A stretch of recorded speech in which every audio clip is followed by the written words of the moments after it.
What's up, everybody? Welcome to another Meadows and Makers podcast. I'm your host, Greg Dowd. Welcome to my show. I am still got a little bit of a cough going on. I guess I got a little cold or something like that, and kind of been messing with me for a little while now here. But anyway, welcome to the show. New week. Oh, and more stuff to talk about. I mean, kind of had a little bit of an outline for the show that I was thinking about tonight, but I wasn't around to getting the outline figured out, so we're kind of gonna roll with the punches here. But yeah, welcome to my podcast. What I attempt to do here is talk to you guys about some things that I'm doing, maybe share some lessons learned on where I'm going in a direction of self-reliance and self-sufficiency, and try to share as many helpful things and lessons learned along the way um, that I'm picking up along the way. Uh, I have been eating some grass-fed, is what I figured out. You got to call them as grass-fed beef, or you can't call them anything else, I guess. Yeah, I'm not sure what the total correct term, but I guess I was corrected today. Is that when you have a cow that was raised on just the grass, that they are considered, it's considered grass fed, and so I was able to get that to happen with a friend of mine that's raising some cows for beef, and I guess there would be they're steers that you go and take in to the butcher, and you get your beef. I got a whole beef recently, and it fit into a 16 cubic foot freezer, deep freezer. So was able to snag a deal on one of those deep freezers from Lowe's. And I don't know if you guys have ever ordered something from one of those big box stores like Lowe's or Home Depot. They say that it's in stock online. They actually give you a better price buying online. Um, and then, ends up not being at the store. It says it's available at the store. It's not there. And then they ship it to you. They'll ship it to the store later. So, ran into that with getting the freezer. Was able to pick it up and had it right on time for being able to pick up all that beef. I am currently streaming to the MSP Waves, mspwaves.com/watch, and that's going out to some different places. I think Theta TV is one of the places that it's going out to, but if you want to check it out, you can go there, or you can watch this through YouTube on my channel, TheTinkerTribe.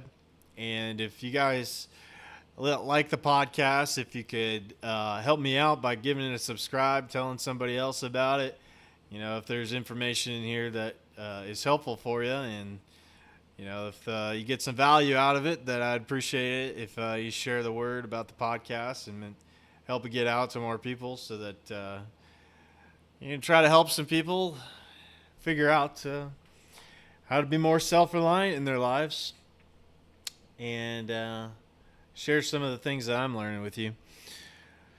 So I had recently gone to see the movie Sound of Freedom, and it was a pretty good movie. It's definitely pretty heavy on the information that they're putting out. What's up, Normok? Shalom, shalom.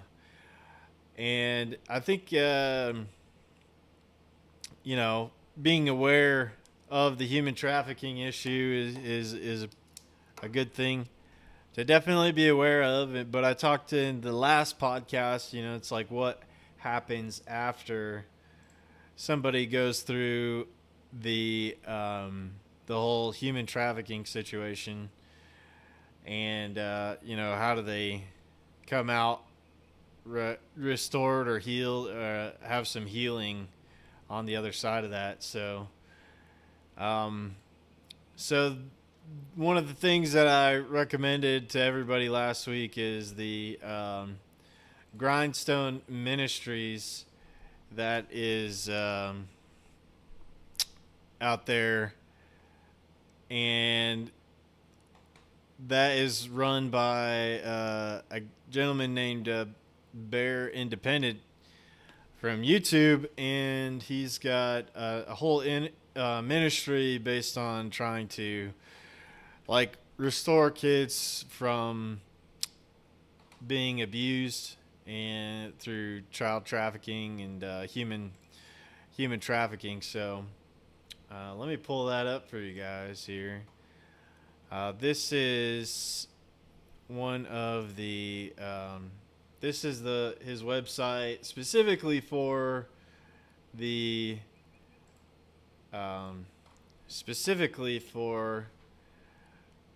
his effort to help restore kids, called the Caleb House.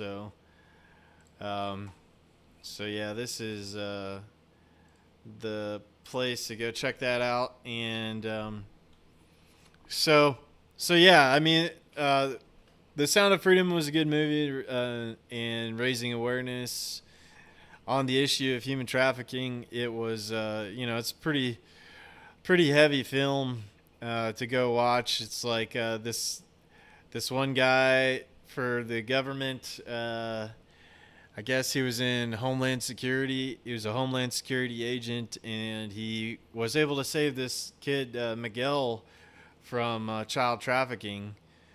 And it goes into his story of that little boy was basically asking him if he could find his sister, and so he figures out a way to kind of go do that in Colombia. He was able to track her down. But anyway, I think it was a good movie. It's a good movie to go see. But yeah, what is something that you can take action on for that, in helping to get some of these kids that have come through situations like that? These guys are working on that kind of work here, and yeah, his name is his YouTube channel is Bear Independent, and his website is grindstoneministries.com, and they're he's doing fundraising efforts in order to build a physical building for this restoration of kids that are involved in this, that have been rescued. So I think it's a pretty cool thing that they're working on, and he's got a whole gamut of things that he does, with medical kits and training, as far as all that kind of stuff goes. So I wanted to let you guys be aware of that, and that was one of the things that I was recently went to go see on Monday. I'm not much of a movie goer these days, but I went with some friends. We went to go see that movie, and so I got off work a little early and went to go check that out. And just been thinking about different ways of starting some kind of entrepreneurial side hustle. I've been listening to some different podcasts based around that. If you guys, I feature it quite a bit on my podcast because these guys I always enjoy listening to. But Nicole Sauce and John Willis and Jack Spirko uh, got get together regularly on Tuesdays, and they do a live stream. And this week was pretty good, where they brought up some of these ideas of, like, getting your side hustles going, and some ideas on side hustles. So that's kind of what's been on my mind a bit recently, is like how I can get some kind of side hustles going. And I have been able to do some farm sitting for some of the friends I have, and one involved milking their goats while they were gone, making sure that they were fed and everything. And then the other one was just taking care of their chickens and their dogs while they were gone, and making sure that got all their mail and took care of everything like that. But yeah, I'm just trying to figure out, maybe some other little side things that I could do. Maybe doing some door dashing or Uber Eats on the sides when I get off of my main work, to pursue what I think is a super cool opportunity here, because a friend of mine introduced me, my buddy AJ introduced me to this week. It's this guy that does drone deer recovery, and the expense to get into one of these drones to do this is pretty hefty. But I want to show you guys one of his videos, because this guy can do some pretty neat stuff on finding animals that people have lost the blood trails on, and he can do some pretty wild stuff with this drone that he has. And I think looking into it, it's probably about an $18,000 investment, but the amount of things that you could do with this is pretty cool. Like we were talking about some of the different applications you could do with this. Like you could do search and rescue type work. You could do like roof inspections. You could do like help map terrain and like create like plans, like permaculture plans, using these drones. It uses an infrared camera, and he's got like a really high amount of zoom on this. But also like wildlife management type stuff. Like there's a lot of cool stuff you could do with this. So let's check this out, guys. Like he's got a whole kit that he does. Well, actually, let me see if we can look into one of his videos here on doing this drone deer recovery. So this is something cool that I think would be really fun, a fun business to get into. Like if there's not anybody providing this service around where you are, it might be a pretty neat thing to get into. So let me pull this up for you guys and give you an idea of what this guy is doing, and put it out there as like, this is a potential business opportunity for folks out there. And something that is very interesting to me. So let's check this out. Let me pull this up on the the old window here. Master goat milker, huh? Yeah, man. It's more. It's easier when the goats want to come your direction. When you're brand new to the goat herd, they're really leery of you. But I guess once they warm up and they know that you're bringing food and I just want the milk, then it's a little bit better situation. But that was fun, getting to learn. It was another skill.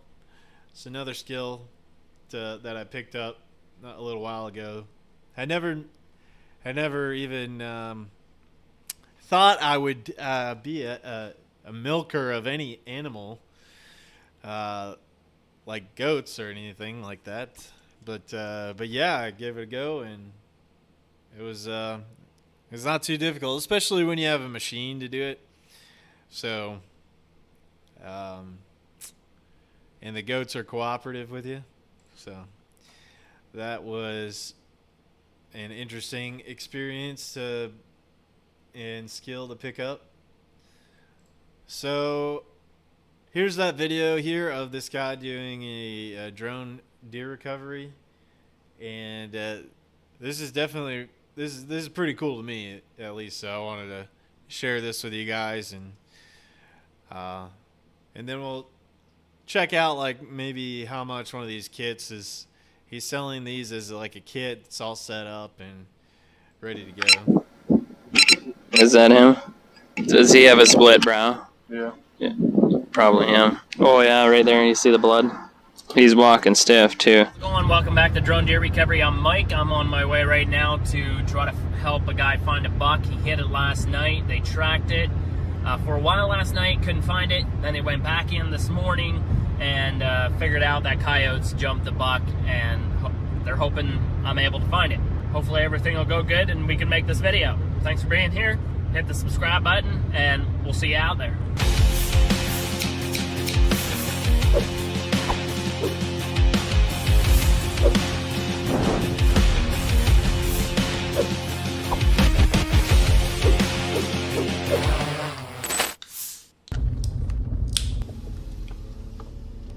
How's it going? We're up here.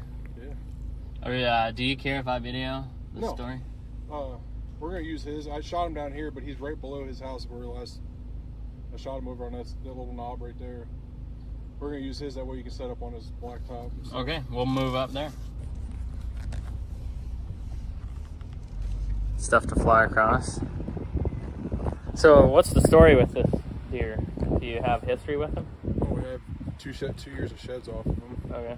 And then this year he's just been hit or miss coming in. And the past couple of days he's been daylighting. So. Yeah. And it was a quartering 2 shot, you said? Almost head on. Almost head on. Yeah. And then this morning you went back on the track and you crossed coyote tracks, and then you just stopped, or you tried going as far as you could? Well, we got to his first bed last night, like 100 yards after we shot him. And it looked like he fell and hit the ground. There's blood blowing out everywhere. He stood there, there's a big pile of blood, and he laid down, got up, laid down again within like 10 feet of each other. And this morning we found 4 beds past where he laid down again. And then as soon as the last bed, we got a dog track. And then he came up here and another dog track got him on this little power line here. So there's 2 dogs that were all after him. Shoot. So, but then you just quit, or okay? And we got up to this edge of the field, and he got dropped blood going down off the hill, and I just said, I see. So you could have potentially tracked the blood, but you didn't. Yeah. Okay.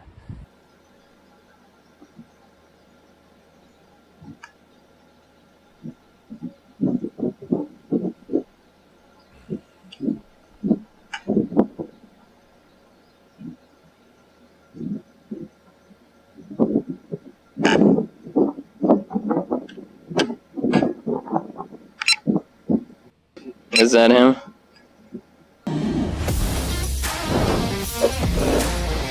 He's walking stiff too. Right now he's in some thick stuff. He's coming after these does, I think.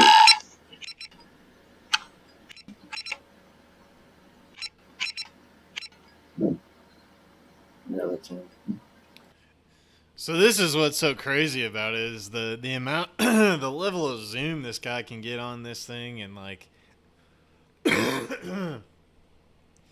I think you actually have to get a drone's pilot's license to get one of these things, but he's got like a really fancy infrared camera on there, and you know, he's able to fly this thing around and be able to see the heat signatures.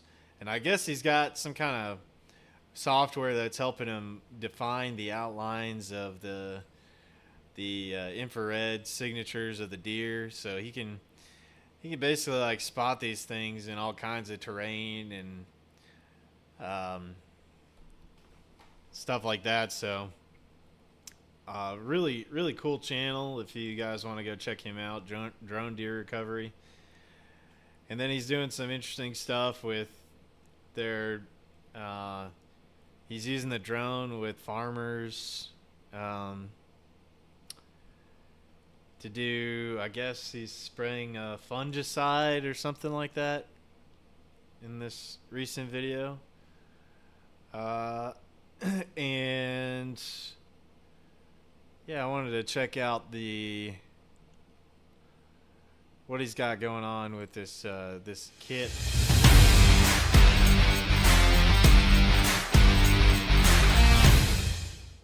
How's it going, folks? I'm Mike with Drone Deer Recovery. I wanted to show you guys the kit that we run here at Drone Deer Recovery.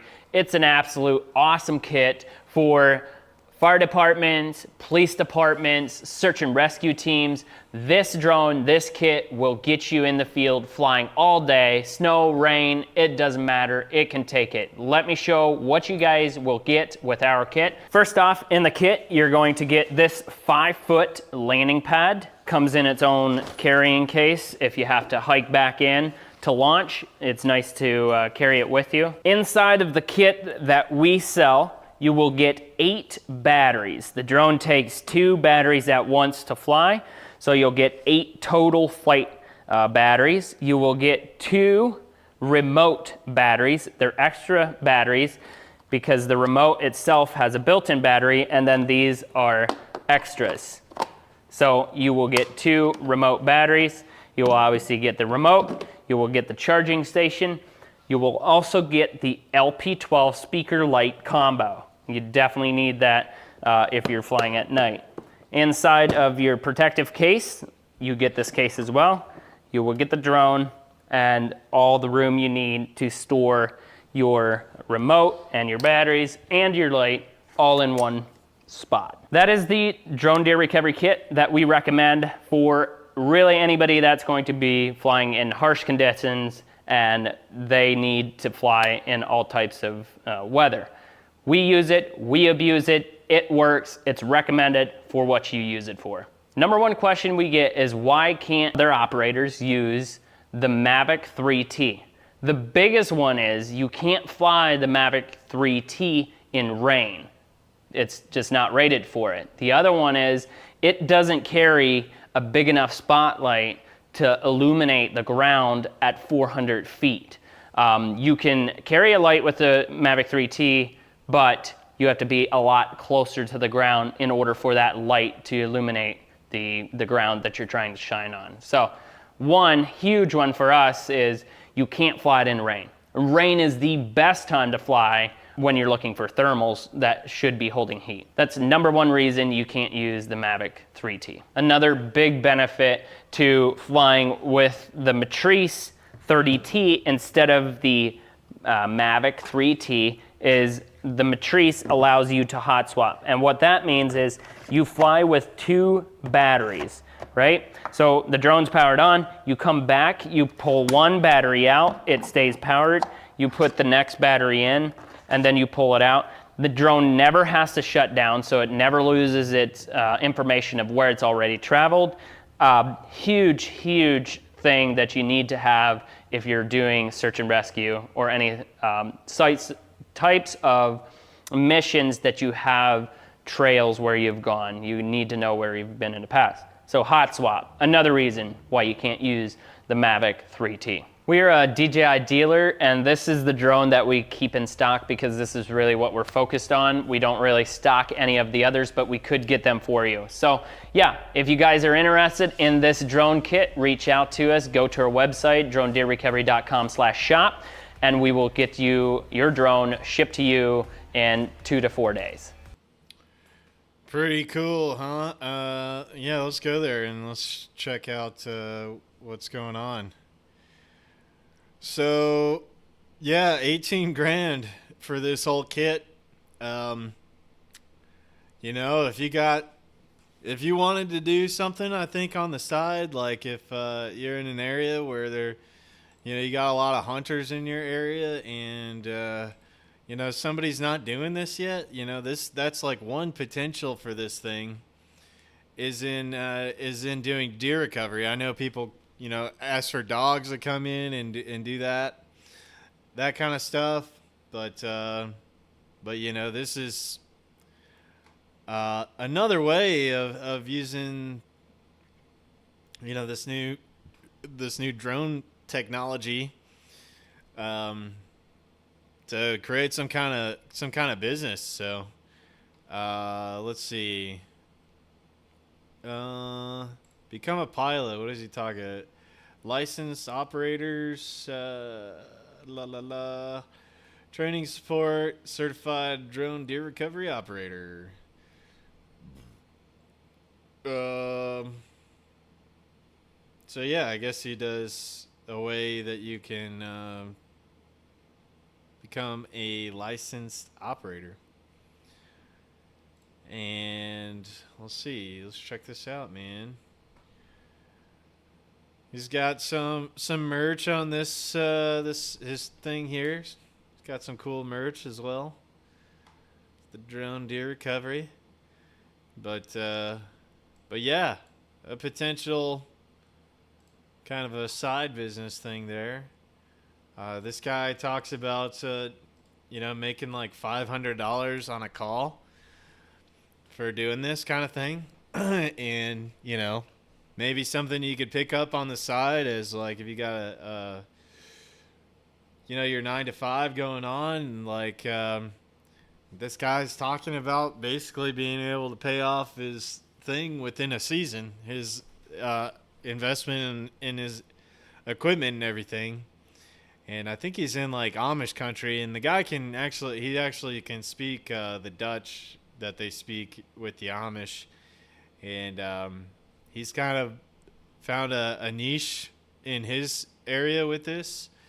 But like he was saying, there's lots of different applications for this, and like if you're thinking about like kind of maybe like he was talking about like a search and rescue type situation, or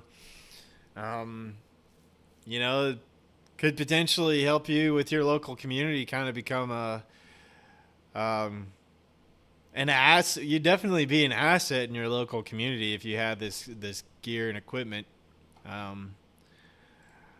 If somebody gets lost or hurt or anything like that, then there's potential for using it in that application, and then there's these other applications commercially that might be possible to figure out. So just ran across this recently, and it's definitely piqued my interest for sure, and wanted to share that with you guys. So like I was talking about earlier, like this is a show that I just was I'm kind of winging it today, and didn't really have a great outline coming into the show tonight. But these two podcasts were something that really got me thinking about some things today.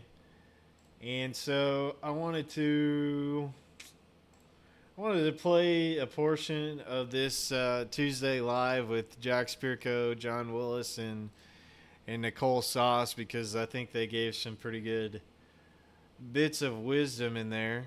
Let's see. Hey, what's up, Nicholas? Good to see you there in the chat. I see you there in the YouTube chat. Yeah, man, everything's going pretty good. I hope you're doing well as well. Just continuing to work on different projects and do the podcast every week. So it's pretty much been what's going on. Trying to help spread as much helpful information that I can across the board. I also ran into another great informational series, video series through Twitter today that I'll bring up next with you guys. He's asking the And then I ran across a pretty interesting interview that gets into some esoteric knowledge, which is kind of something that I am really interested in learning a lot about our ancient past and some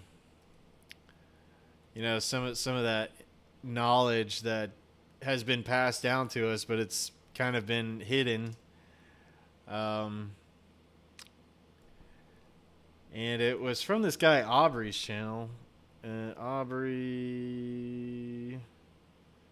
Let me see. This guy right here, Aubrey Marcus channel. We have a healthcare crisis. So this Human beings this are like interview fish. right here is kind of what I want to get into in a minute. But yeah, check this out. maybe that should give us hope.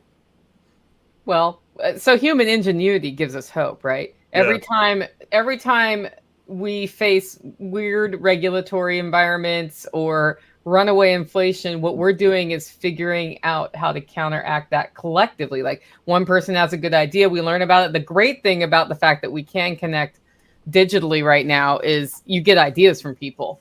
And then you render, like every time we have an idea, it's rendering the system obsolete in one way or another. Yeah.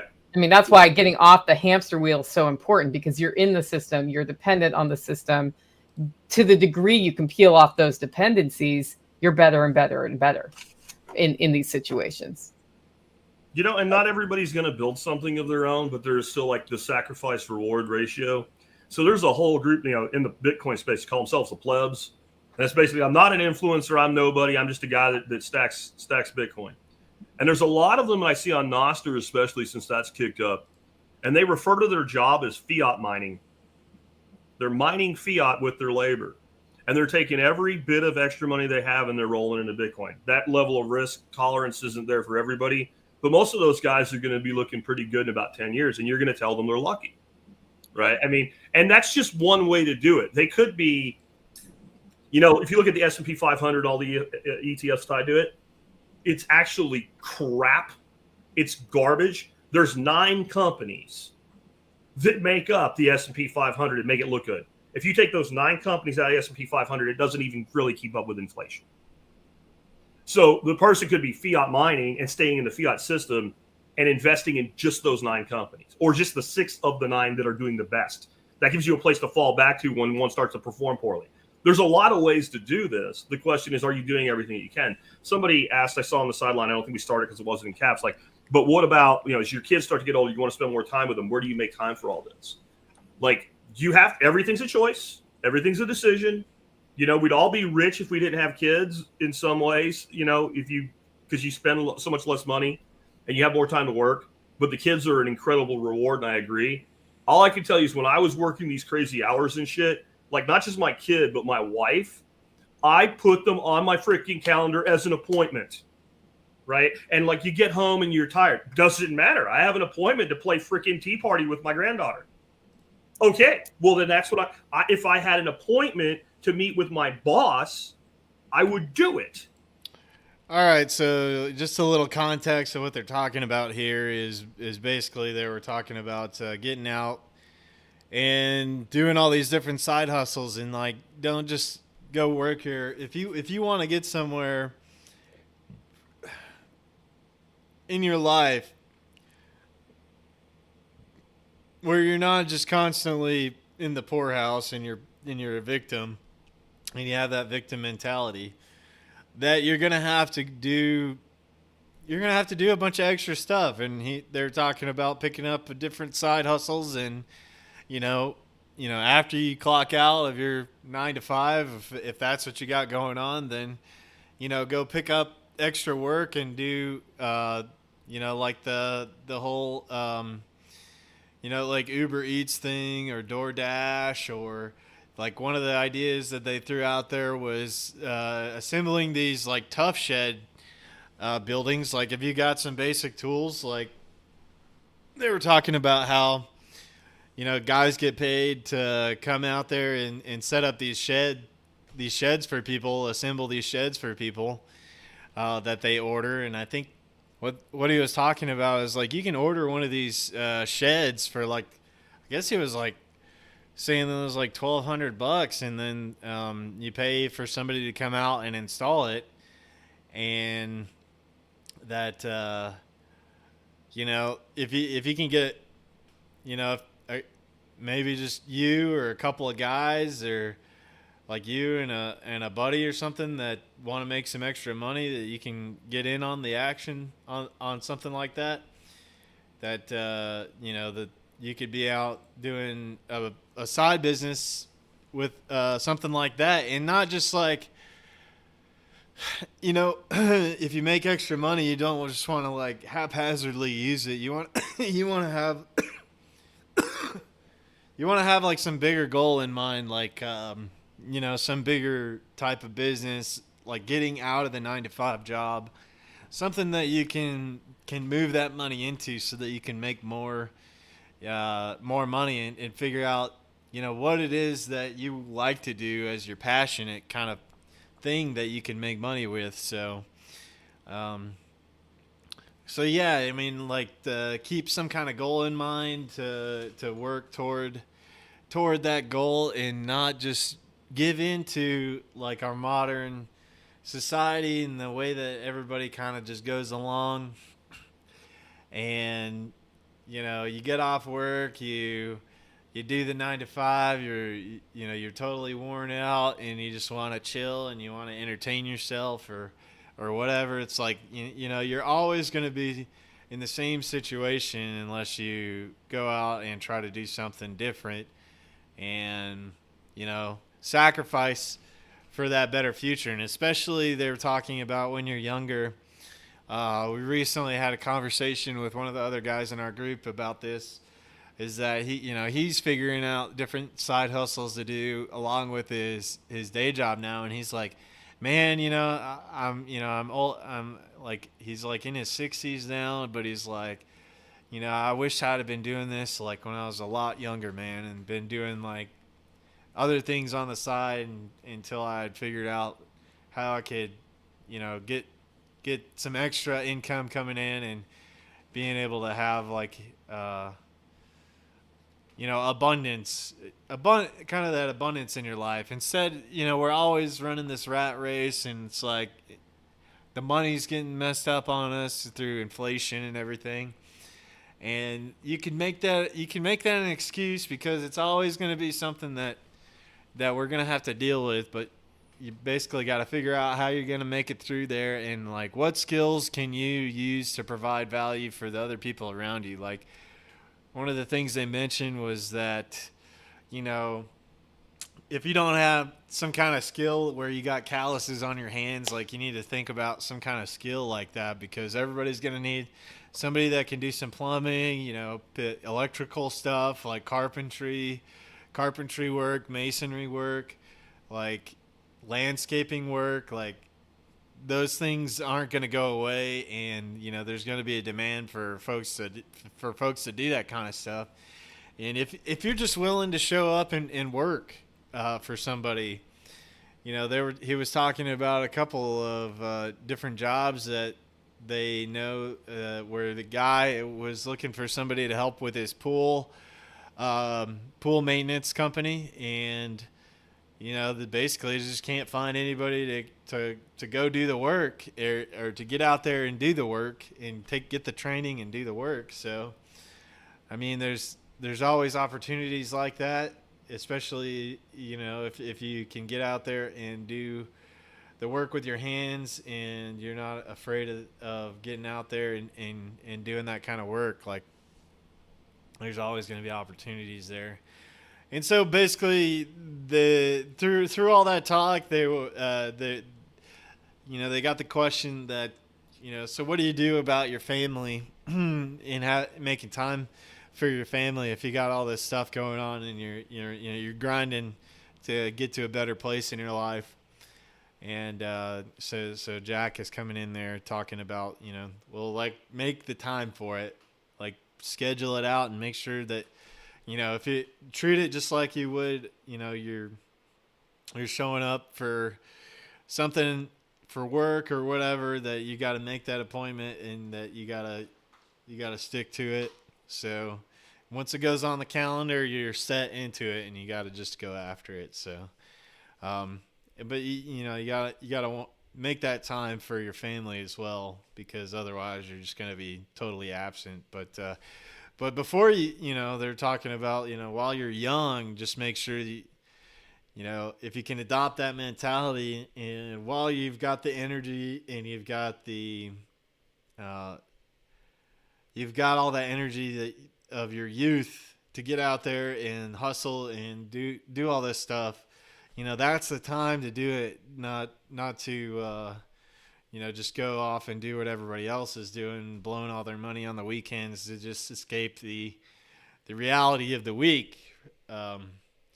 If you can be able to save and invest that money into fruitful endeavors, like making sure that whatever you're doing, just film the content of it. Like if it's some kind of skill or something that you have, so like make some content with it, and then you never know, like what that stuff that you're working on and that you're interested in and you're doing might turn into something different. I know. It's funny, I was just checking some of the comments, like I put up a video a while back on just me replacing the chain on my chainsaw, and I made a video about that, and it's so funny. It's like there's been like no comments on the video, and then recently it's like there's comments on there being like, well, this didn't help me at all, thanks for nothing.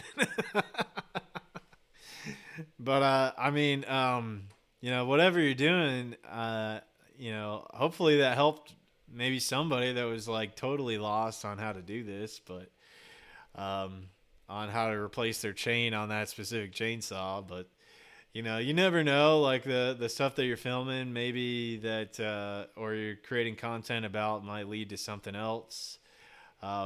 If you get some kind of business going or whatever, that content is a great way to market what you're doing to other people, and to gain an audience, and to get people to see what you're all about, and get to know you, and get familiar with what your message is and what you're trying to do. So anyway, I think these are really great talks, always, like with these three guys, and it's really inspirational for myself. I will be going to the Self-Reliance Festival in October. If anybody else wants to go down there and hang out, it's going to be in Camden, Tennessee, coming up in October, and it's $75 for the tickets.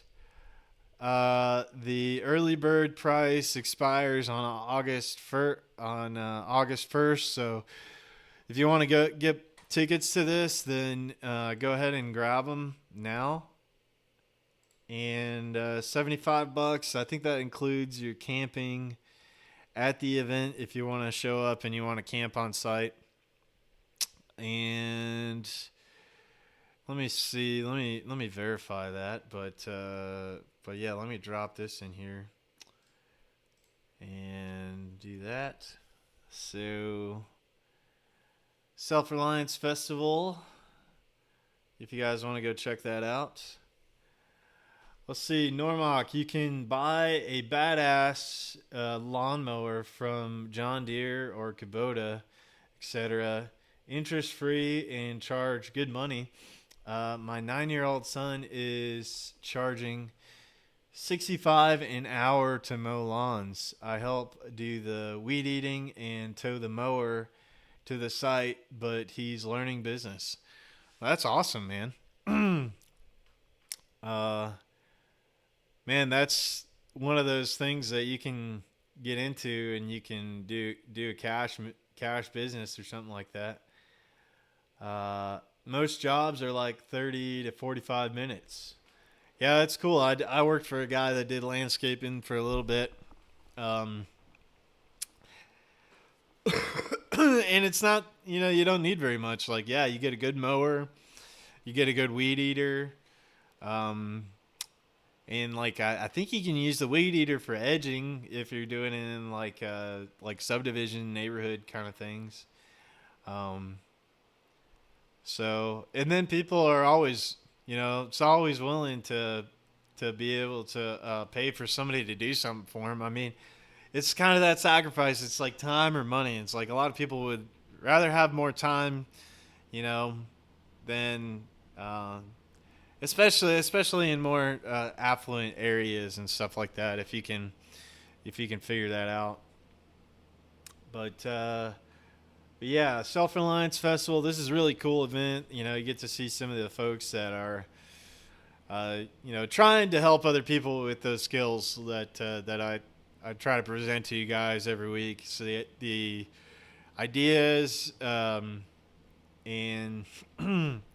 all the not just the ideas, but these guys are really living it, and they're trying to support others that have some kind of venture themselves as well. And this is a really good place to bring some kind of whatever you're making, like whatever business idea you have going on, because the folks here are really keen on helping other people in the network, and just being able to make the connections with other like-minded people like that are not going to be a victim, that want to make their life a better thing for themselves and their community. It's like you're going to get those type of people at this event. So I wanted to let you guys be aware of that. It's always a great time. I didn't see if you get to do the camping on site. They did have that available in the past, but that is maybe something that they have ended. But there are some hotels in Camden, in the little town itself, and then there's some Airbnbs. If you book them ahead of time, you'd be able to get a pretty good price. And if you're coming with some folks, or you want to go, everybody going on like an Airbnb, which is what we've done in the past. We've carpooled up there and all got an Airbnb as a group to go do the event. That you can do that. So cool event. If anybody wants to go, let me reach out to me, because as of right now I have an extra ticket. So if you're interested in that, send me a DM or something, and then maybe we can share that ticket with you, and you can check out the event. So alrighty then. This is a really great talk here. If you guys want to go check it out, I just got hit the shirt from special operations equipment. He does these limited runs on shirts. So SOE tactical gear, and this is a shirt that he's got out there right now. And it says, "Be the reason someone stops believing in government." I thought that was great, so I went ahead and picked up a shirt. He does these limited runs on his shirt. So there you go. So Normok, you said what usually happens is they will end up asking you to do other stuff too. Yeah, that's something that I thought was that is pretty cool on when you're doing all that kind of stuff with for people, and that one job, if you do a really good job, then leads to other work. So yeah, people appreciate that. AJ, what's up, man? Sweet shirt. Where did you get it? So this shirt is from Adam Calhoun, and he does his own prints of different shirts, and they're really great quality shirts. I really enjoy I bought a couple of them from from Adam Calhoun, and they are both really great shirts. And then this one is from Special Operations Equipment, John Willis's company that puts on the Self-Reliance Festival. He mentioned this one in their video today, and I was like, that is a banger of a shirt, man. So I went ahead and ordered one of these today. Be the reason someone stops believing in government. So it's pretty cool. It's got, like the 13 colonies, like join or die snake on there. And then, he's got that small print on the back, and then he's got the full thing up front. So I thought it was so cool, I had to go get one. So yeah, anyway, check out that merch if you want to go see what's going on there. So where did I get to here?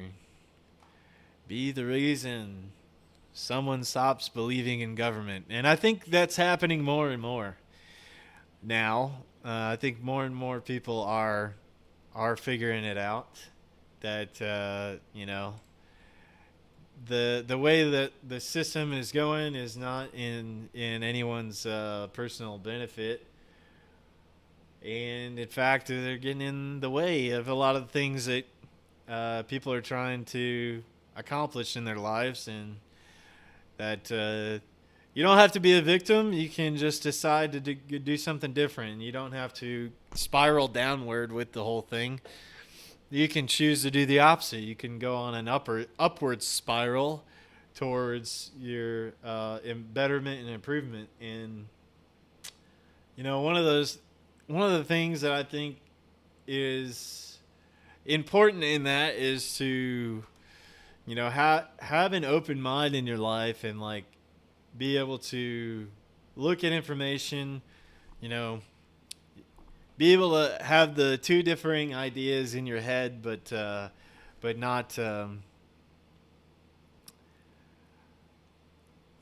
still be able to consistently question things and go after discovery of the truth. And this podcast episode right here was really a really fascinating thing to get to listen to today. I was listening to it while I was at work, and because I work with my hands, I'm able to throw on these podcasts and give them a listen. And this one was really very, very interesting on what this guy has researched. In particular, one of the things that he brought up here was one of the origins of the folks like the Freemasons. And they were talking about the whole Rosicrucians, and getting into some of the history behind that. In one part here, they were talking about the Freemasons, and like this guy was talking about how one of the original intentions of Freemasons was to use these different symbols in the architecture, like different geometric shapes, using sacred geometry and numbers, and using that to help elevate humans, because of the principles of like vibration and these different, vibrational aspects of how that affects physical reality, and how these structures can resonate at different frequencies of vibration, and how that can help with the human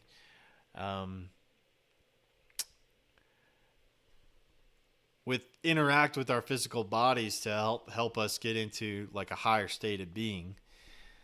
So this was really fascinating, and I had never heard anybody talk about that at their origin of Freemasonry, on what that was entirely all about.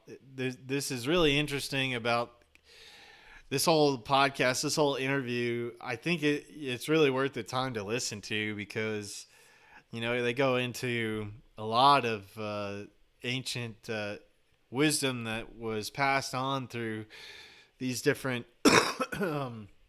societies, which all have some kind of initiation rituals and things like that, to try to, I guess, preserve some of the knowledge that comes from like ancient times, supposedly before the flood, like a cataclysm that happened on the planet. And a lot of these guys, especially in Egypt, talked about where they got their knowledge from. And it comes back to this character that they call Thoth. And the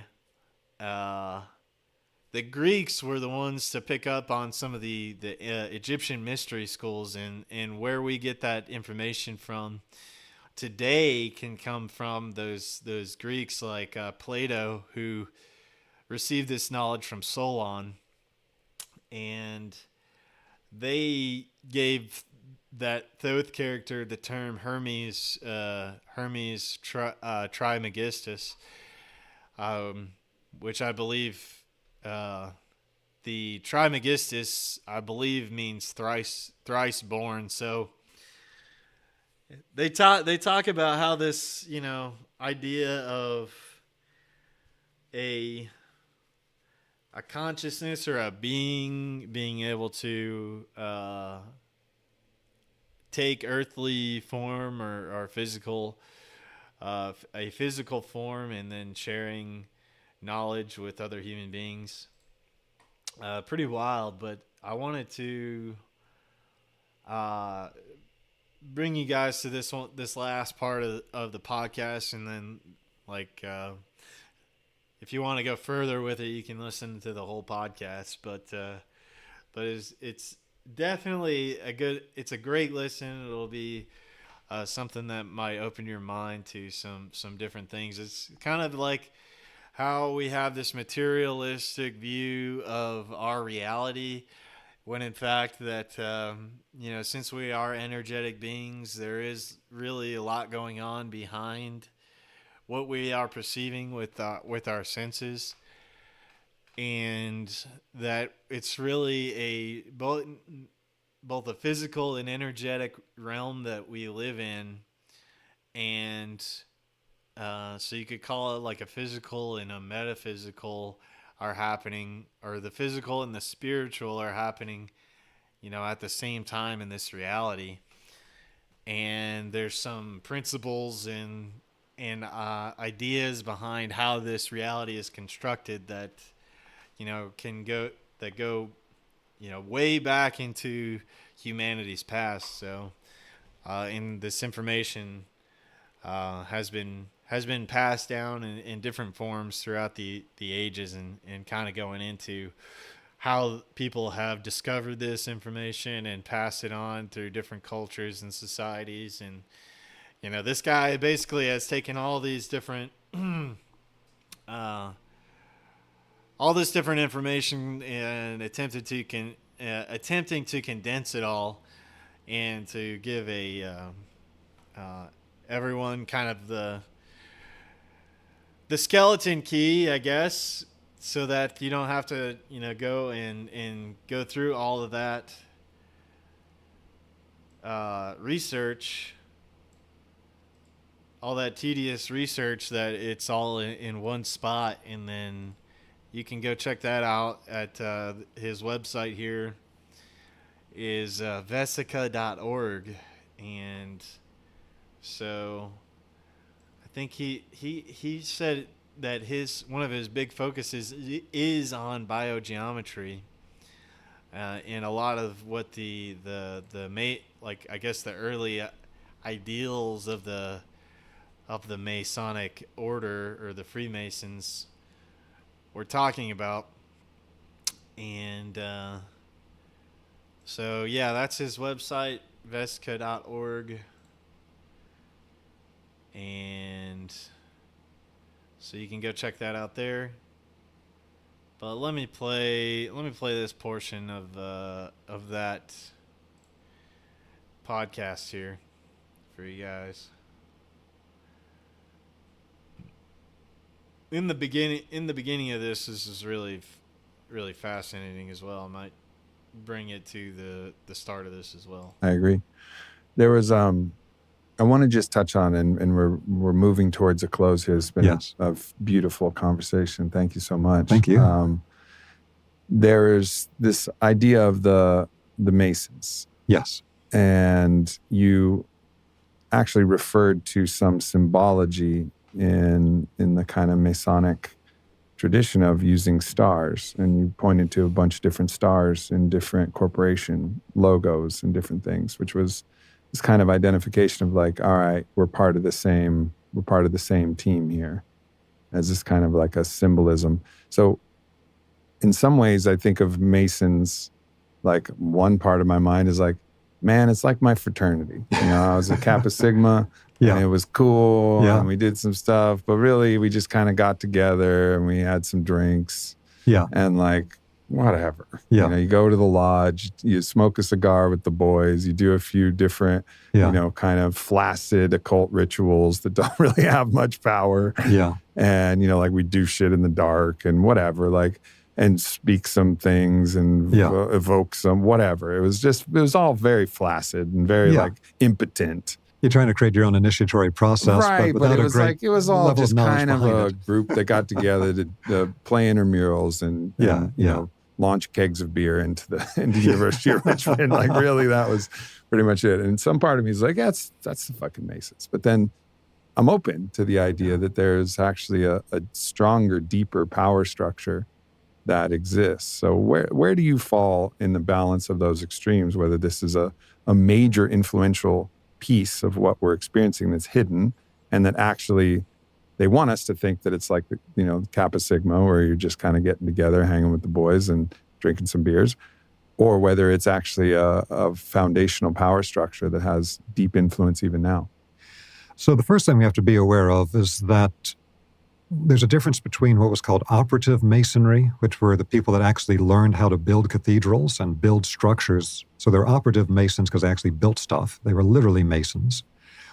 But that became what became known as speculative masonry around the 1700s, where these people no longer were being trained to build sacred buildings, and it became a type of fraternal lodge. And these types of organizations can change energetics over time. And certainly there was a big change at the time they moved from operative masonry training to speculative masons, just, you know, meeting on a Wednesday night or whatever. So in the original operative masons, you know, this goes back to the Temple of Solomon and the knowledge in the Western world, really before that in Egypt, to be able to use sacred geometry to enhance the power of sacred power spots on the earth, to create real operative energy devices as temples on the earth's energy grid. And that's what the Masons were very, very skilled at. They knew the secrets of how to do this. And so the original operative Masons, and they, in their own mythology, go back to the Temple of Solomon, understood how to use sacred geometry the way that higher spiritual beings did to create the physical world, to use the same patterns and principles to create our world, to help create a new golden age. So I believe the original Masonic principle and intent to be something highly beneficial to create the new golden age, to know how to create temples. And of course, part of that was create the temple of the human body. There's some very, very deep levels of that are not well understood anymore. So one of the original Masonic principles was something called the royal art. And the royal art was based on, we're going to learn the sacred geometry principles that higher spiritual beings use to create everything in our world. And once we learn it, it's going to be our responsibility at a later point in time to create the patterns of the next round of spiritual evolution. Just like this earth was created by these higher beings, and just like human beings become parents and we have children, and then the children do the things that we used to do after we move on. Same thing for spiritual beings. Spiritual beings made everything for the earth for this round of evolution, but for the next round of evolution, human beings need to learn the same patterns, and we need to create the conditions of the next round of evolution. Now that became things like the Masonic influences on the founders of the United States to create the patterns of how do you create a constitutional democracy. And they were absolutely brilliant in it. And we're starting to throw away a little bit too much of that because, yeah, they weren't great people in all cases, and yeah, they did bad things, and yeah, they may have had slaves, not excusing any of that. But nonetheless, what they came up with as a framework of checks and balances so that nobody in the government can take over everything and become a dictator was absolutely brilliant. And that comes out of the Masonic work. All the original people that worked on the Constitution, Declaration of Independence, they were all Masons. And that is something I think is highly beneficial. So we've got a very esoteric side of it. How do we use sacred geometry to amplify power spots and create temples and things of this kind, and create our own body into a temple in some of the deeper teachings? But around the 1700s, this becomes an intellectual thing. It becomes an organization like a fraternal lodge, and again, had some very good outlets like creating the United States' democracy. Then as we move on, I believe my experience of it has been that a lot of the esoteric knowledge that was held in Masonry has become very, very diluted. So I don't believe that the Masons are a primary influencer in where things are going right now. There may be some people who are Masons and understand some of that work, but I know from my experience of modern day Masons and Masonic lodges, I am not a Mason myself, but because I teach sacred geometry, and that's a big thing for Masons, I was invited many years ago to give a talk to one of the oldest Masonic lodges in the United States, which is in Savannah, Georgia. And I gave a talk there about the foundations of sacred geometry, including as it's reflected in certain types of Masonic imagery and things of that kind, but really talking about the whole principle of sacred geometry. At the end of it, the different past masters of the lodge all came out and said, "Oh, thank you so much for giving the talk to us. You know, none of us here know anything about any of this." And what you always hear is like, "Oh, there's this one guy, Craig, in like Kansas City who knows something about it." But it's always like some mythical person in some place, but nobody here knows anything about it. And they even, I don't know what came of this, but at the time they were saying, oh, there's like even an impulse now that rather than spending years working through the grades from 1 to 33 to become a 33-degree Mason, that maybe we can put something together that a person can become a 33-degree Mason in like a weekend or something.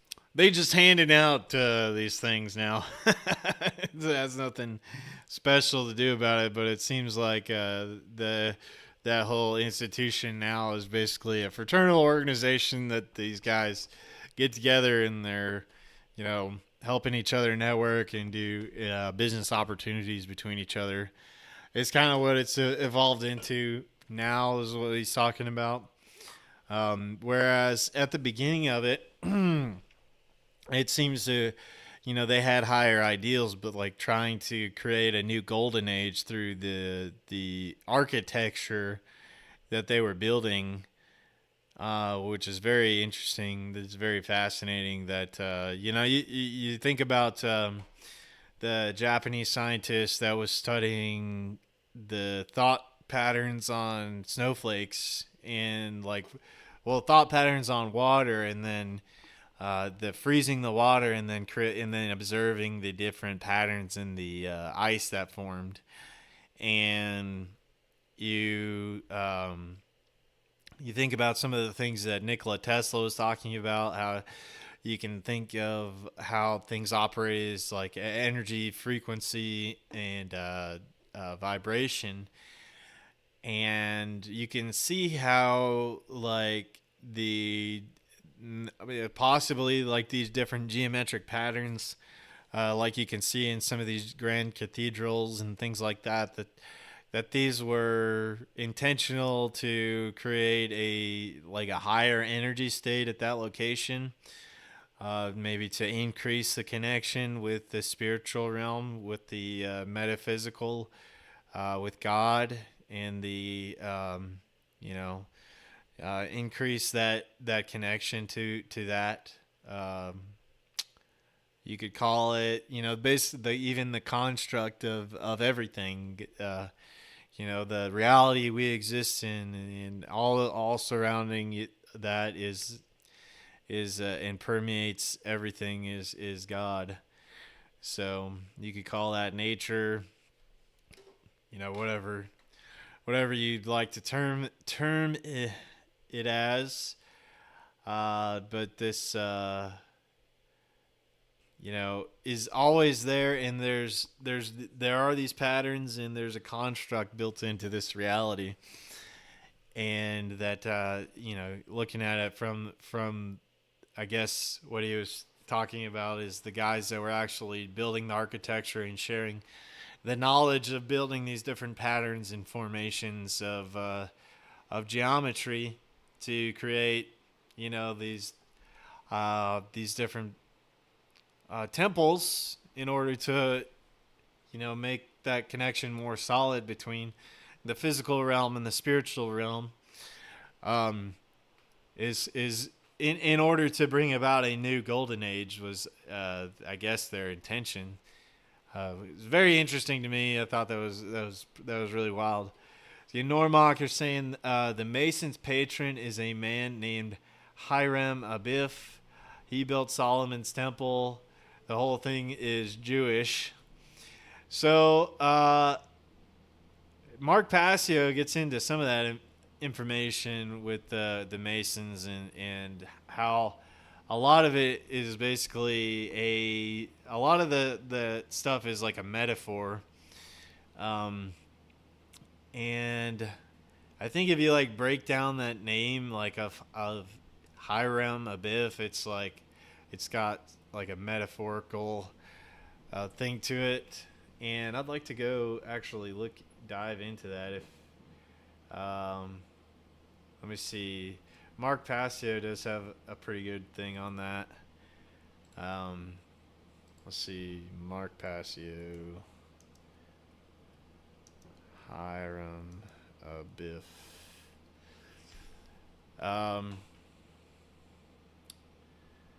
So I wonder if he has a good breakdown on some of that. You can definitely, if you listen to Mark's What on Earth is Happening podcast, he's got some great breakdowns on all that kind of stuff. Hiram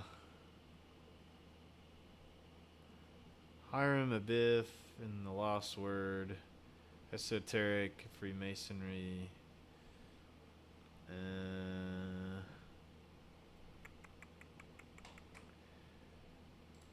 But yeah, I remember that there's this story of Hiram Abiff, the central character of an allegory presented to the candidates during the third degree.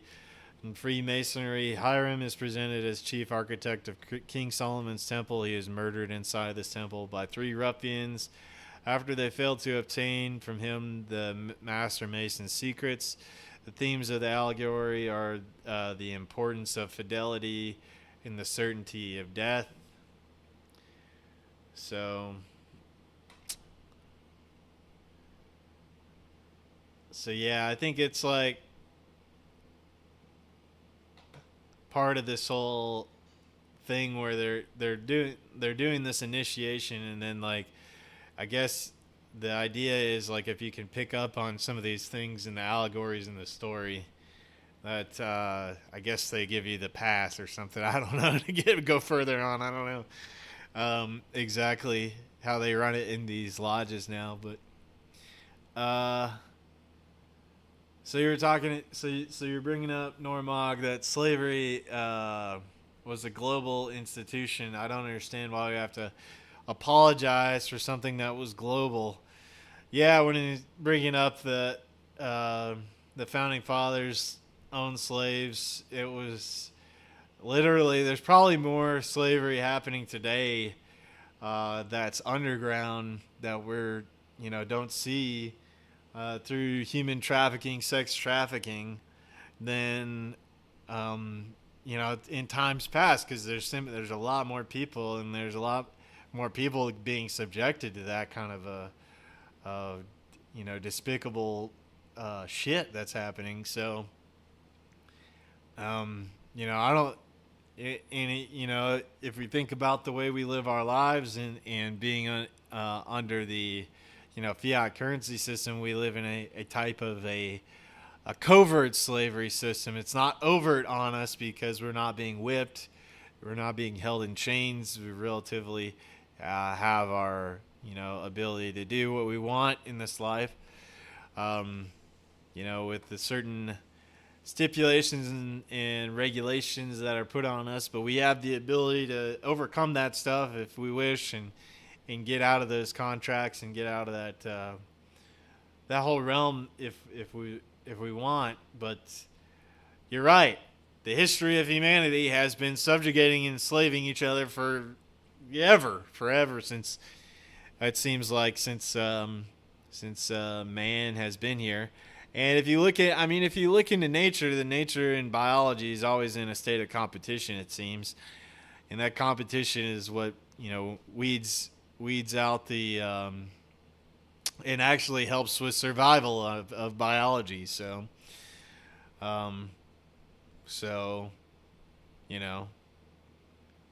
is it totally ingrained in us? Can humans surpass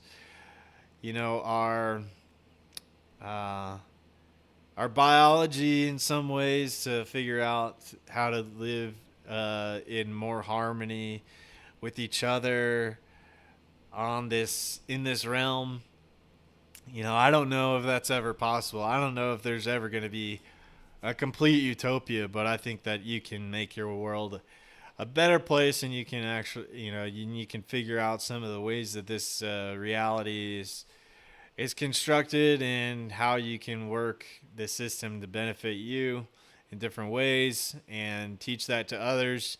And then over time, as we continue to progress, and individuals continue to progress in their own betterment, that a better world is possible through just that kind of a ripple effect of all these different individuals working toward their own benefit, and their communities and their families. So, that's the foundation. To me, is to have good, strong families, because that way people can be able to take care of each other, and then you can actually build wealth through your family. And when we talk about a lot of these guys that are running a lot of things in the world, and kind of a global agenda system, that these guys, they keep it in their families and they keep that wealth, and their agendas keep continued on through their lineage. So yeah, it was just the whole way that we're taught, and what the definitions of success are. It's like we gotta start doing some stuff in a different direction. We gotta really focus on morality and objective reality, and figuring out the truth, and seeking the truth, and having that be the foundations for the future. Because the way that we're running right now, the system that we're operating under is not going to last, and it's designed for failure. It's complicated non-trust system where everybody's trying to stab each other in the back, and then it's like all the rats crawling off the sinking ship, and it's just whatever you can loot and take off the ship before it totally sinks. Let's see. Hiram Abiff is saying he's mentioned in the Bible. Yeah. And I did have a buddy that is in Freemasonry. I guess he's like 32nd degree. And they've got a whole Bible, Mason's Bible as well. Hiram's in the Bible. In the Hebrew Bible or Old Testament, there are 3 separate instances of people named Hiram that were involved in the construction of the Temple of Solomon. So one of the things that I know about Mark Passio's talks on Freemasonry is that that Solomon and the Temple of Solomon could also be considered a metaphor, and not a physical place, but a metaphor for the mind, because they're on the Masons. I guess it's called like the Apprentice's Map or something like that. That they had. It's like let's see, masonry and decoding map. Or I don't know, I can't remember what they call it.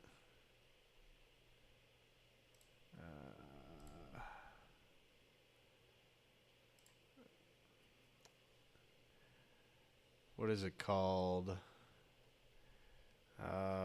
Freemasonry.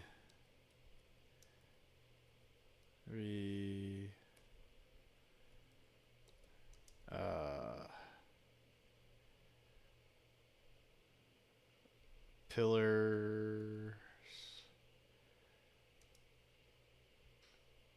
Image. I can't remember what it's called. This thing right here. What is this called? I can't remember what they call this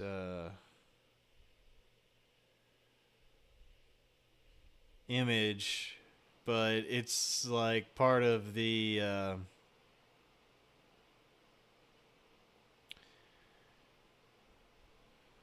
it's part of like what they give to somebody to decode.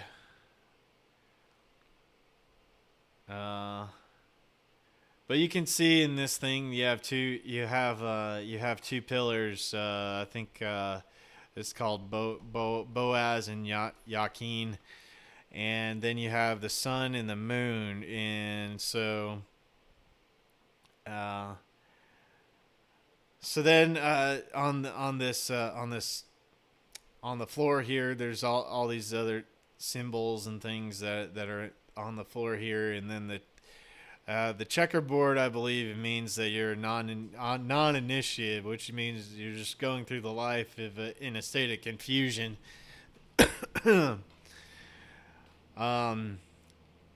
Is one of the things, and then you have the sun and the moon, which can represent the right and left hemispheres of the brain, the masculine and the feminine in the brain, and that's sort of the temple. The Temple of Solomon comes in. Solomon, sun and moon. So Mark Passio talks a lot about that, and if you wanna get into that more, I'd recommend going to What on Earth is happening.com, and go check out and start listening to Mark's podcast.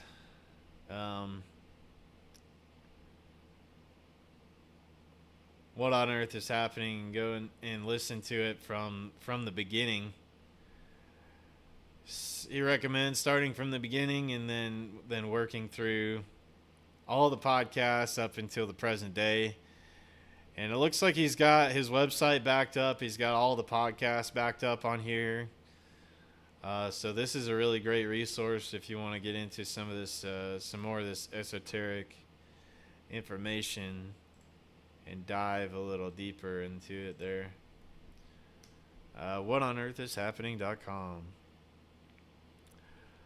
Let's see. Islam teaches that he controlled the jinn and the demons, and they did his bidding. From Solomon. Yeah, it's pretty interesting. Pretty interesting stuff on that. I truly think that like it. I am kind of with Mark Passio on that. That sure it may have been something physical, but it also may be because if you can think about your mind, you have the ability to embrace the evil side of you. You always have these two things fighting inside you. You have the higher form of yourself that the most righteous version, maybe what you're truly destined to be, and then you have the dark part of yourself. And so when like you're saying, like if it's mentioned in Islam that that Solomon controlled the demons and did his bidding, that that could be even a metaphor for the mind. But I mean, being able to handle your own demons and being able to control them through the mind. So that's another thing that's talked about in this podcast, is that the universe is mental. It's a mental thing, and so you're able to through the application of your will, you're able to change reality through your mental focus and will and action. Which is some of the teachings that they're going through the Rosicrucians, and he just read the book called the Kabbalion, which is passed down esoteric, occulted teachings of Hermetic, of Hermes. So and then what's interesting is that there's supposedly three the authors of this, or the three initiates,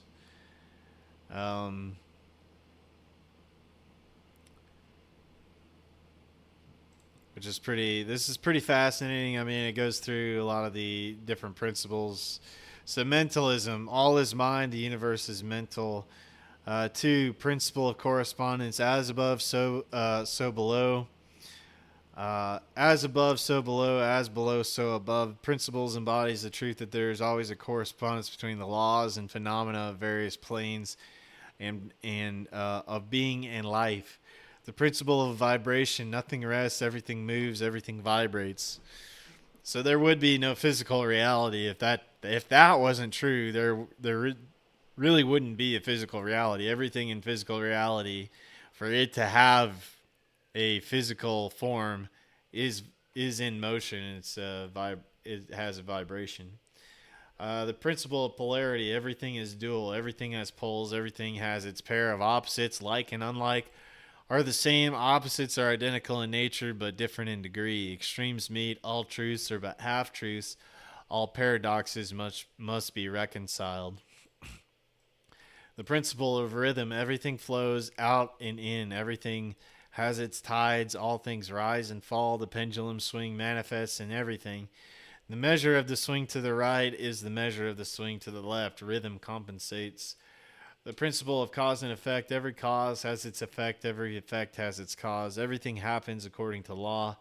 Chance is but a name for law not recognized. There are many planes of causation, but nothing escapes the law. And I think that's referring to the natural law, or the way that this universe is constructed. There are a set of laws that can be discovered. And then the principle of gender. Gender is everything. Everything has a masculine and feminine principles. The gender manifests it on all planes. So these are some of the teachings of Hermes that were passed down, and which is pretty interesting. And they're getting into all of that in the beginning of this podcast here, and getting into the Rosicrucians, which is pretty interesting on that story. So let's see here. Let's get into part of this other thing that they're talking about. So they're talking about who are the Rosicrucians,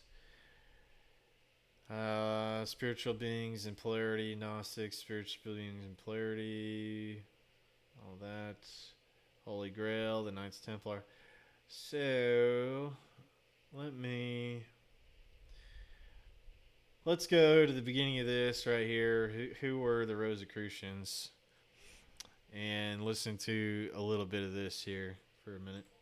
I always open with a prayer that, may these words find the people who need them the most, and may this transmission be in service of the good of all and all of life in the cosmos, and just find the ears and the hearts, particularly the hearts and the minds that are ready to be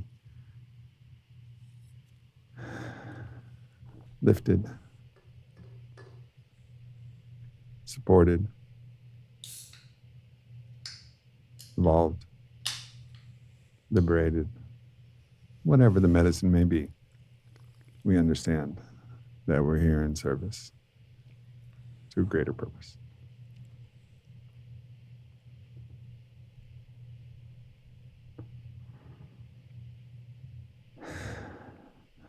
All right. Here we are. I've been really looking forward to this podcast. And one of the things that I look forward to more than anything else in a podcast is when I get to explore something that I'm lightly familiar with through my own, 24 years of psychonautic adventure and philosophy and experience. But there's a corner of the universe that hasn't been well illuminated. So I went deep into the Kybalion and got to explore the Hermetic principles. And, and it was yes, amazing. Or Mahayana Buddhism or the Wisdom of Solomon or something new that I get to explore. Yeah. And I feel that emerging with the Rosicrucians, and also the relationship between the Rosicrucians and Gnostic Christianity. So let's just start with a cursory understanding of what I mean and what is meant by saying the word Rosicrucian or Gnosticism. Okay. And then eventually, I want to get to Zoroastrianism. I know that ties in. So I want to leave these breadcrumbs. So let's explore these different categories here and try to put language and experience to some of these constructs that have existed, and then we can illuminate the wisdom that's been kind of encoded for so many years. Okay, that sounds good. So when we use the term Rosicrucian, it comes from the root of the rose cross. One of the fundamental spiritual concepts here is that it's understood in the European Rosicrucian tradition that when we incarnate into the physical body, it's a kind of crucifixion, that the physical body is a vehicle, as it's described in the Indian Vedic tradition. It's a vehicle or a sheath for our spirit to work through. But by moving into the physical body, it's like... Yeah. So, Normak, you're talking about this is like Luciferian, and he gets into that in what was defined as Lucifer. And, and now how we term what Lucifer is like pretty much synonymous with Satan.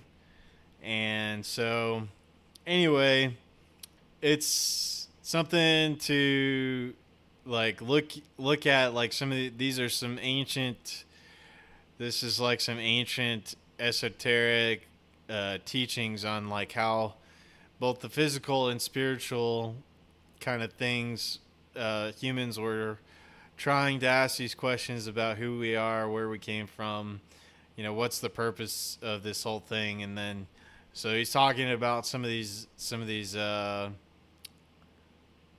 different, I guess, cultures and people that have been asking these questions and just getting into the information behind it. So yeah, I mean, when you listen to it, it sounds like super woo woo and something that's kind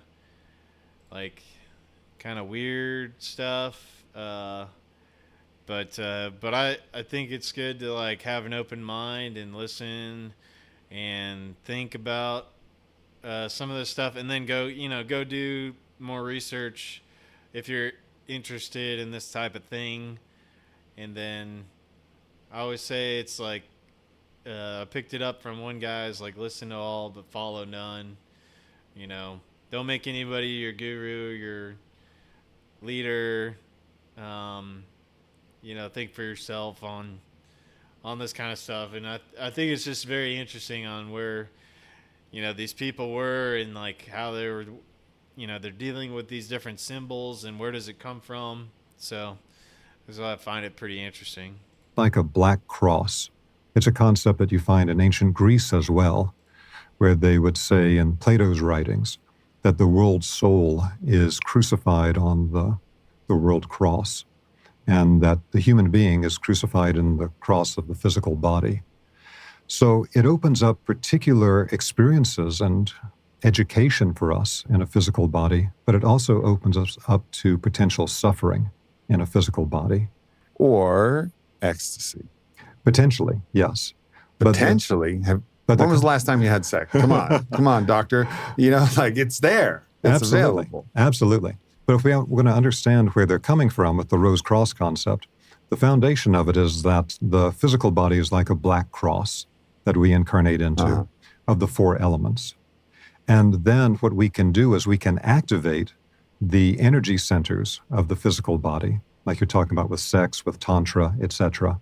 And the activated energy centers can be brought into such activity that they become like a blooming rose in the energy body. Mm-hmm. So the rose cross is the black cross of the physical body, with the activated energy centers becoming so full of life and activity that what we think of as the 7 chakras become like 7 roses in the human energy body, full of life and vitality. And so it's about the experience of being in the physical body, in the physical plane, as a spiritual being, and raising the potential of the physical body to where it becomes a vehicle for the spirit, a vehicle for higher experience, a vehicle for education. And so this rose cross idea then became the image for a particular group of spiritual initiates in Central Europe. What time? Roughly 500 years ago, in the early 1500s, we began to get the publication of certain texts, mostly around present-day Czech Republic, Germany, areas of Europe. And they described that there was a hidden group of initiates, the Rosicrucians, that had this very advanced knowledge. If we're to understand this in a larger context, though, we need to understand that there are certain universal Hermetic principles and teachings that have been around for thousands of years. And most of the time we trace them back to ancient Egypt with the original Emerald Tablet and the classic Hermetic teachings. And so it's understood that those teachings... Which is probably just Egypt taking credit for a lot of shit that happened in the Atlantean pre-Diluvian times. Exactly. But, all right, we'll give Egypt credit. Right. But I mean, if we go... So here's one of the theories that I have on looking into some of this information is that, like, there was a pre-flood civilization of humanity, And, what if they understood how to engineer they had some ability to understand how the physical reality operates and could engineer it to a certain degree, physical matter, using some things like sound and vibration and geometric patterns, different things like that. I feel like that may be a possibility, in that, maybe there was a carryover from that previous human civilization that was able to maybe take some of that technology, you could call it, take some of that technology and transfer it over into what we are now as human beings. And that's my theory on it, after going down some of these rabbit holes, is like, maybe there was, could it be that that happened, the stories of the flood from all these different cultures and everything, that the flood, a giant cataclysm happened, and then basically humanity had to restart civilization from the beginning. And maybe there were some carryovers from the previous, before the cataclysm happened, and with specific technologies that they were able to share with the rest of humanity, and different principles. Maybe that's where some of this stuff came from, that is out there, talking about these more occulted or esoteric, like, where not very many people have looked into some of that information, where it's tried to be hidden for a time, that maybe there's something there in that. And that's my theory. That's like my opinion, man, on all that. So I guess the last thing that I wanted to share with you guys is that there was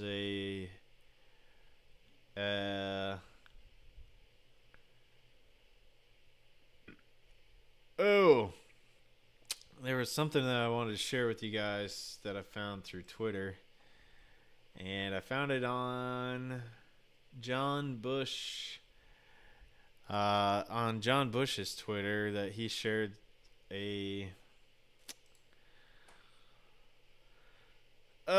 guess it was something on the end of COVID. So if you guys want to check this out, you can go check out this theendofcovid.com, and endofcovid.com, and spread the word about it, because there's I think you can sign up for free, and then it's basically like it's a whole online course, basically, on how the COVID's a scam, and that these things have been played on us over and over, played on people over and over and over again, to convince everybody that there's this scary thing that we all need to keep ourselves from getting any of the germs and spreading any of the sickness, and you all got to get the jabs, and you got to stay at home, and you've got to be afraid. So theendofcovid.com is where you can go check that out if you would like, and then you give your name and email. You could do a name and a burner email or something like that to get access to the videos. But But yeah, they have a way that you can network and spread this around. They've got like some pamphlets and different things like that so that you can get this, through the sneaker net, boots on the ground, just trying to get this out to people. And you never know. This is like one of those things where maybe you plant a seed in somebody's mind and you're able to get them to see things in a different light. And you might wake some people up. So just wanted to share that with you guys as well, theendofcovid.com. And let me go ahead and share this on my Twitter as well here. Let's retweet that. I thought I had done that earlier, but I guess I have not. But anyway, guys, we still got a little bit of time in the fall season here to plant some more stuff. You get a fall crop going.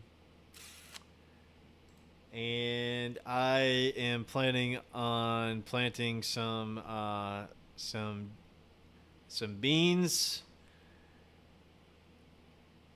to at the end of July here, and then let's see. I think there's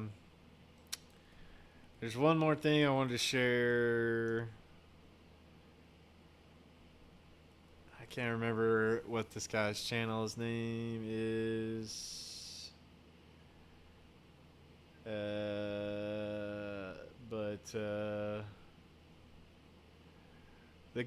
think it's the gardening channel.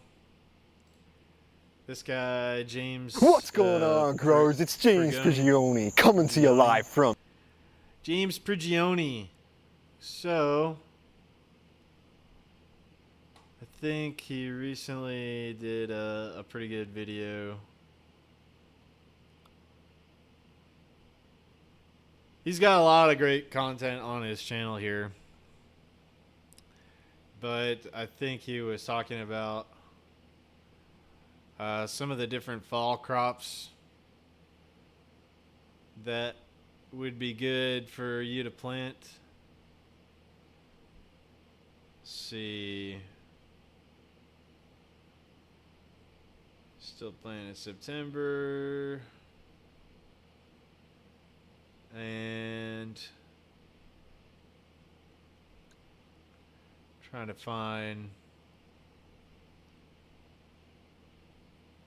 find one of his videos where he was talking about in the late summer, some of the stuff that you can plant in the late summer. But here we go. What's going on, growers? It's James Prigioni coming to you live from Jersey. Today, me and Tucker are going to share with you 5 uncommon veggies everyone should be growing in their summer garden. These plants thrive in the summer heat. Let's go! Now that the weather has shifted to intense summer heat, we also need to shift what we're growing at this time of the year. So in the spring, I like to grow a bunch of different lettuces because I love eating my salads, but now that it's getting super hot out, it's a little tougher to grow some of your lettuces because they really start to bolt.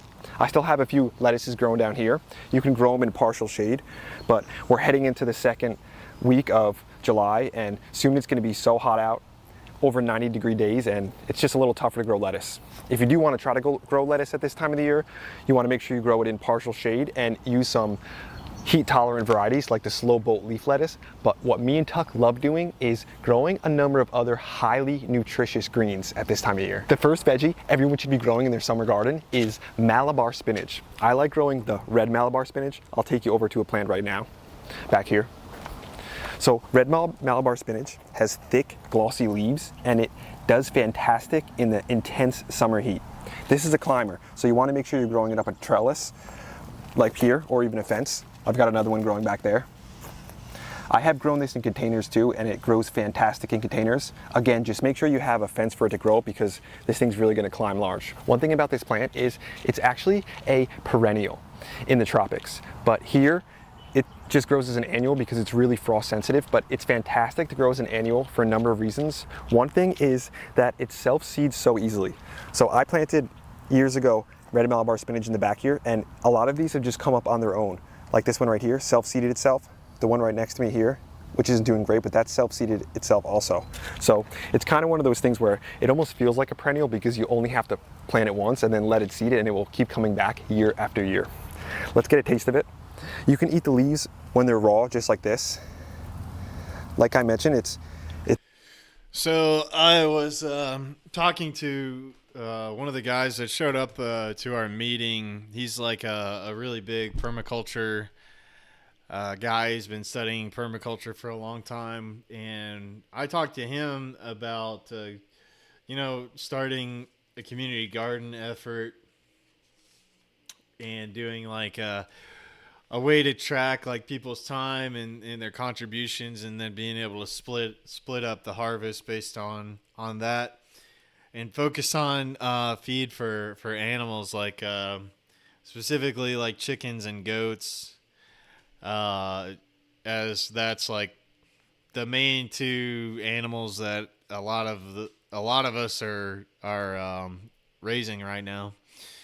And we had a conversation about what could I grow, like is there a specific type of crop I could grow. Looks like he is going to mention that in part of this video. Is one of the crops that he recommended was amaranth, and he was talking about how when amaranth goes to like seed, it creates all these pods, and if you grow the amaranth, it almost grows like a weed, specifically in our area. And then if you wanted to, you could just run the chickens through that amaranth, and they'll self-harvest it, and they'll eat all that.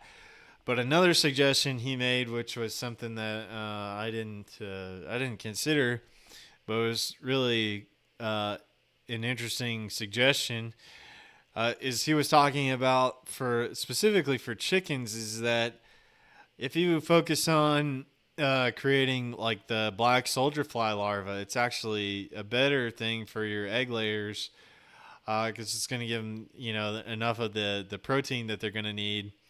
And you could grow like whatever crop that you wanted to grow. Like you didn't even need to really worry about it.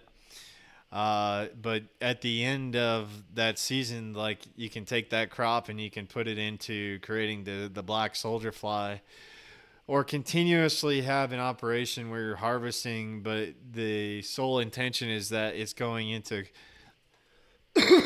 creating the black soldier fly as a protein source for your chickens.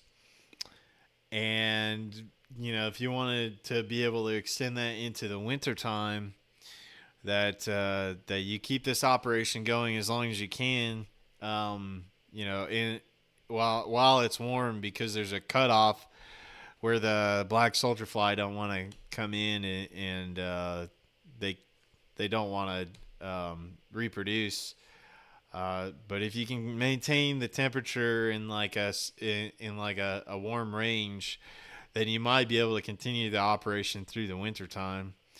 But you just like basically be producing some crops that would be going into the compost method of generating and also generating black soldier fly larvae as a feed source for your chickens specifically.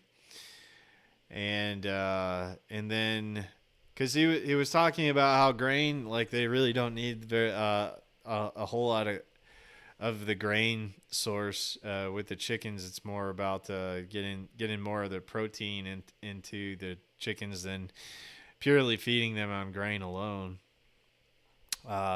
Another idea was with the chickens is to like take like a bug zapper and see if you can put that in with around your chickens, and see if you can like harvest some of the bugs going on in the local area. How's the aquaponics going? Yeah, man. Let me actually, Normok, let me go ahead and post that real quick on my Twitter. and then I can show you the most recent picture of what's been going on there. So this is the most recent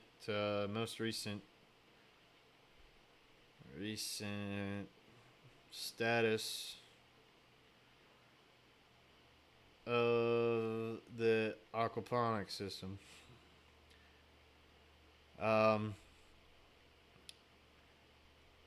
All those Roma tomatoes are going crazy. And let me bring that, let me bring up that window here. So, you can check this out.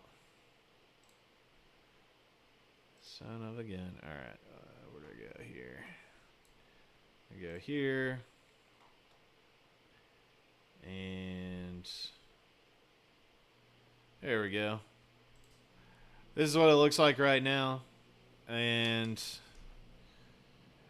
all the Roma tomatoes and all that stuff is growing really well. There's basil in there, and there's cilantro in there. There's bunching onions, and there is lavender growing in there. Right now, all the Roma tomatoes have I planted a lot of them. I just kind of took the seed pack and distributed it over the grow bed. But I've been checking like the pH. I've been adding some stuff like chelated iron, calcium carbonate, Epsom salt to give it the magnesium.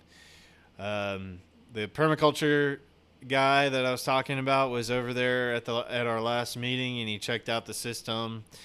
And he was telling me one thing I could do is to go buy a refractometer and look at the sugar levels in the plants. And he was telling me that like anything with a Brix number of 8 and above is really good. And then if you can get to like a levels of like, I think like above 30 or so in the plants, they're like pretty much impervious to pests and disease or anything. But he said it's like really difficult to do that in an aquaponics system because it does not have it doesn't have this biology that you get in the soil, which helps out the plants, which is pretty fascinating. It's like that soil microbiology has such a big deal with the plants. So yeah, refractometer is something that I want to look at getting. He said to get a nicer one, so one that's just not, one of these little cheap ones. It's better to invest in a better refractometer, but basically it will tell you like the sugar levels. It'll help you determine the sugar levels in the plants, and that will give you an idea of the overall health of the plants. So yeah, man, that's what I ended up doing. Normock, I covered the tank with I put some of that yard sign material on both sides of the tank, and then I took some of the excess pond liner and I put it over the top of the tank. So it's got that UV filter going, and then it's got that cover over it, and that's keeping out keeping the algae down. I think the UV filter is like keeping the algae from like growing and forming more of it, because it's like it looks like brown on the glass, and it looks like it's like not wanting to form new algae. So I think the UV filter is doing something, but if it's open completely to the sunlight, then it's not good for it, and it'll just like the algae will bloom it to where it's like just overwhelming the aquarium tank in there. So I cut that out of it. I put this cover on it with the pond liner to cover the top, and then I have the sides covered up, and So yeah, the pond liner was just left over from what was here. So, but then I spent some money on buying that yard sign material, and it doesn't really look that great. So, so yeah, you're probably right on doing the painting. So coming back and doing the painting of it might be might be a good idea as well. But yeah, that's the state of the aquaponics system. I forgot to cover that on the beginning of the show. Thanks for asking about that. But anyway, yeah, that's why I'll wrap it up for tonight, and I'll see you guys next week for another episode. And I have a friend that I'll see if I can arrange her coming on the show. She's got a ministry that she's working on, and we'll see if I can get her on the next episode here. So, Normock, appreciate you coming by to hang out with me tonight. Nicholas, man, Nicholas Peter Ugero, go check his channel out. He's got a YouTube channel, and he has some cool guests on as well. So go check out Nicholas Peter Ugero on YouTube. It's all that it's his name. There is his channel. And then AJ, man, thank you for jumping in on the podcast to say hi and compliment me on my shirt. So, all right, we'll catch you guys next time, and have a great rest of your week. Peace. Thank you, brother. Thanks a lot, Normock. I appreciate you being here a lot, man.